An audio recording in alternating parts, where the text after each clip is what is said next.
Hi, friends, and welcome back to the Kindness Advantage. I am your host, Cindy Rowe, and I'm scrapping what I was going to have on today's episode because, well, I need to do something different, a little gentler, something that I believe is actually needed because I don't know about you, but the world feels really heavy right now between the political tension, immigration conversations, fear driven headlines, and the constant noise online. A lot of people are feeling scared, overwhelmed, angry, and uncertain. I mean, I felt it, and I know many of you have too. So today, I want to talk about hope. Not the fluffy kind, not the just stay positive kind, but the kind that sounds like grounding us, that steadies us, and it reminds us of our power. We've got to name the weight without feeding it. So let's start there.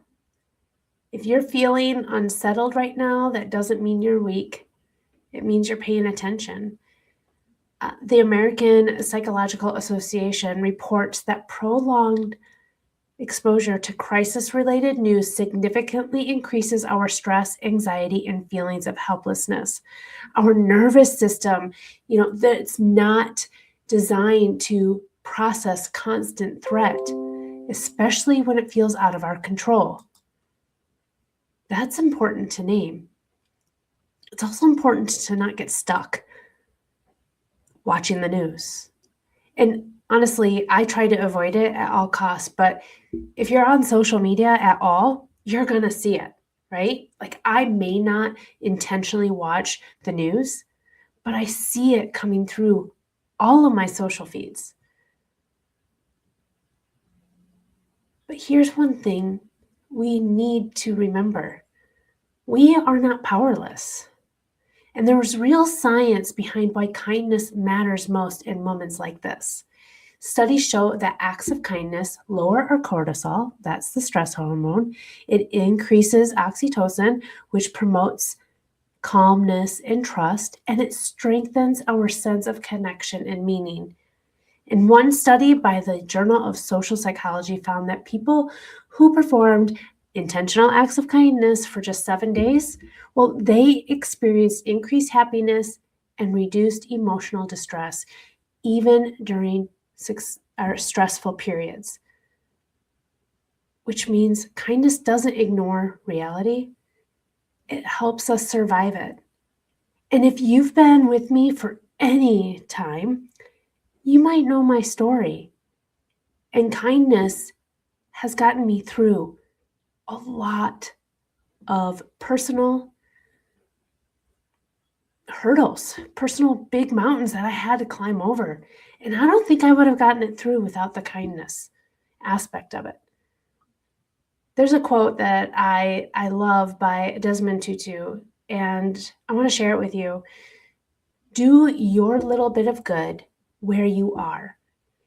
It's those little bits of good put together that overwhelm the world. Now, notice he didn't say fix everything. He said where you are. That's the key. Hope doesn't live in headlines. Hope doesn't live in comment sections. Hope lives in human interactions and actions. Hope lives in checking in on a neighbor, speaking kindly when it could be easier to snap, listening instead of assuming, choosing compassion when fear is loud. And here's the part I really want you to hear. Kindness is not passive. It is not weak. It is an active, courageous choice, especially when the world feels divided. We have to know what we can control and what we can't control. We can't control policy. We can't control these global events. We can't control other people's reactions. But we can control how we speak to one another, how we show up. Maybe that's in your personal relationships, in your professional relationships, in your communities. It's how we respond instead of react, how we model humanity for the people that are watching us. And those choices matter more than you think. Social science research consistently shows that collective emotional tone, that's how we treat people, one another daily, shapes trust, safety, and resilience far more than any single event. Kindness creates emotional safety, and emotional safety, that creates hope. So if the world feels heavy for you right now, here's a reframe that I want you to consider. Instead of asking, how do I fix this? Try asking, where can I be a steady presence?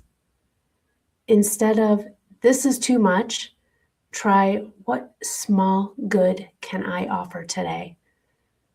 Hope grows in manageable amounts, in those little moments. And here's a grounding kindness practice you can try. Each day, choose one intentional act of kindness. Not to post, not to prove anything, just to contribute goodness. It could be a sincere thank you, a moment of patience, a check-in text. I got one of those today. A smile that says, I see you. Those moments don't make the news, but they change the emotional climate around us. And climate matters. Margaret Mead once said this, never doubt that a small group of thoughtful, committed citizens can change the world. Indeed, it's the only thing that ever has. You don't need a platform. You don't need a microphone. You just need presence, intention, and kindness. Hope isn't pretending that things aren't hard or that they don't even exist. Hope is deciding not to let fear have that final word. And kindness is how hope shows up in real life. So if you're feeling heavy today, or anytime really, please hear this. You matter. Kindness matters. Your kindness matters. And the way you show up, quietly, consistently, and as a true human, makes a difference. Now, if this episode brought you a sense of calm or hope, I invite you to share it with someone that may be feeling overwhelmed, or, maybe give me a review. I would love a 5-star review. I want to get my message in front of as many people as I can. And don't forget, if you haven't subscribed yet, please do. Whatever platform you're listening to this, whether it's my YouTube channel or on any of the podcast apps. Because hope spreads the same way fear does, through people. Thanks for spending these moments with me. And, I'm Cindy Rowe, and I'm here to remind you that even in heavy times, kindness is still powerful and hope is still possible. And together, we create waves of change through kindness. Thanks for watching and listening.